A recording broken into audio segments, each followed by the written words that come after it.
নির্বাচনের ঠিক আগ মুহূর্তে তীব্র সংকটে নবগঠিত জাতীয় নাগরিক পার্টি বা এনসিপি জামায়াতে ইসলামীর সঙ্গে আসন সমঝোতা এবং শীর্ষ নেতাদের বিরুদ্ধে মাইনাস পলিটিক্স চালানোর অভিযোগ তুলে পদত্যাগের ঘোষণা দিয়েছেন দলের অন্যতম প্রতিষ্ঠাতা ও কেন্দ্রীয় যুগ্ম আহ্বায়ক তাজনুফা জাবিন।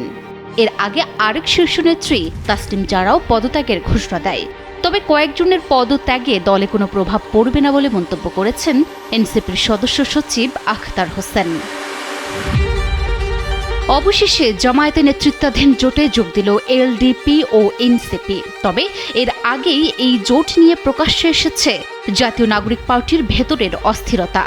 একদিনের ব্যবধানে দলের দুই শীর্ষ নেত্রীর পদত্যাগে রাজনৈতিক অঙ্গনে শুরু হয়েছে তীব্র আলোচনা। শনিবার সন্ধ্যায় দল ছাড়ার ঘোষণা দেন জ্যেষ্ঠ যুগ্ম সদস্য সচিব ও রাজনৈতিক পর্ষদের সদস্য তাসনিম জারা।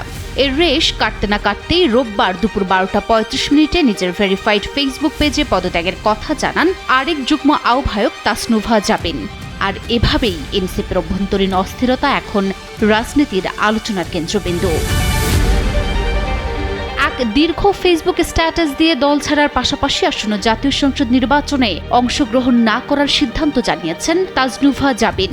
তিনি তার পোস্টে অভিযোগ করেন, জামায়াতের সঙ্গে এই জোট কোনো আকস্মিক রাজনৈতিক কৌশল নয়, বরং এটি একটি সুপরিকল্পিত ষড়যন্ত্র। তিনি লিখেছেন, পুরো জুলাইকে নিয়ে রাজনৈতিক কৌশলের নাম করে তুলে দিচ্ছে জামায়াতের হাতে। তার দাবি, এনসিপির স্বকীয়তা বিসর্জন দিয়ে প্রথম নির্বাচনেই কেন জামায়াতের উপর নির্ভরশীল হতে হলো তা নিয়ে দলে কোনো জবাবদিহি নেই।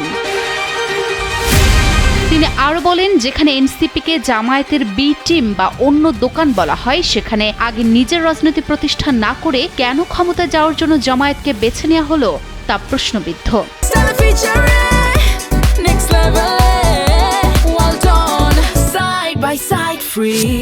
এদিকে জামায়াতে ইসলামী সহ 8 দলীয় জোটের সঙ্গে রাজনৈতিক জোট বাঁধার আগেই প্রকাশ্য আপত্তি তুলেছিলেন দলেরই কেন্দ্রীয় কমিটির 30 জন সদস্য।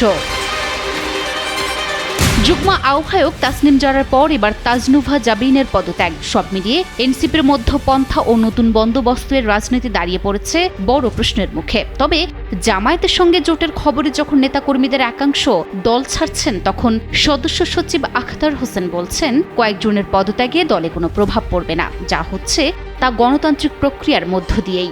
জাতীয় নাগরিক পার্টি বা নাগরিক কমিটি হওয়ার সময়কালের এই সময়টাতেই অনেকেই আমাদের দলে অন্তর্ভুক্ত হয়েছেন, হয়তো অনেকে পদত্যাগও করেছেন। কিন্তু এটা একটা রাজনৈতিক দলের বিকাশের ক্ষেত্রেই পদত্যাগ বা যোগদান করা এটা খুবই স্বাভাবিক একটা ঘটনা প্রবাহ। এবং তার বক্তব্যের কিছুক্ষণ পরই সবকিছু ছাপিয়ে অবশেষে জামায়াত ইসলামী সহ 8 দলের সঙ্গে জাতীয় নাগরিক পার্টির নির্বাচনী সমঝোতা হয়েছে। এনসিপির সাথে অলি আহমেদের নেতৃত্বাধীন লিবারেল ডেমোক্রেটিক পার্টিও জামায়াত ইসলামীর নেতৃত্বাধীন 8 রাজনৈতিক দলের জোটে যুক্ত হয়েছে। সংবাদ সম্মেলনে নতুন যুক্ত হওয়া 2 দলের নাম ঘোষণা করেন জামায়াত ইসলামের আমির ডক্টর শফিকুর রহমান। আলহামদুলিল্লাহ, আজকে আরো 2টি দল আমাদের সাথে সম্পৃক্ত হয়েছেন। জনাব কর্নেল অলি আহমদ বীর বিক্রমের নেতৃত্বে এলডিপি এবং এনসিপি।